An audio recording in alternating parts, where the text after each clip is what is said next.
A couple of years ago, when I only had 2 children, we took a trip to Devil's Lake in Wisconsin, and I wanted to have a really good time with my family, but I was racked with anxiety. There was this overwhelming sense of dread that was a part of the postpartum anxiety that just felt terror.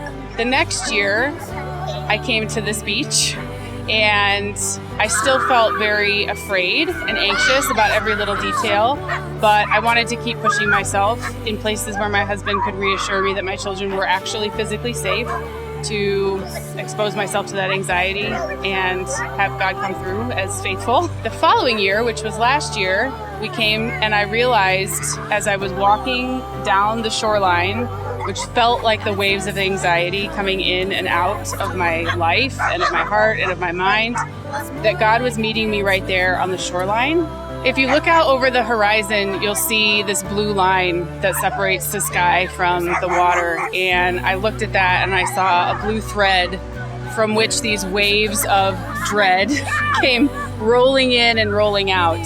And the song compares my experience when I was at Devil's Lake a few years ago, where the anxiety overtook me, to my experience here, where I still felt anxiety, just to a lesser degree. Zoe, whose name means life, and her middle name is Grace, is also this picture of God's provision and healing and sovereign nature over our path.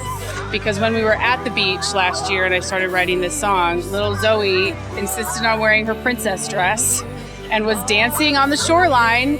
And I realized that that's exactly what my Father is doing with me seeing that she was not afraid and that I didn't have to be afraid, even though I felt anxious. Accepting that just because I feel them, it doesn't mean that I'm going to be taken over by them. And I can move into that uncomfortable place of feeling depression or anxiety, but knowing that it's not going to last forever, that I'm not alone in it, and that God is one step at a time moving me forward and growing me through these experiences. So I just want to encourage people who might be similar to me in that black and white thinking, that it's okay to lean into both the fear and the joy, and God will keep moving you towards the joy.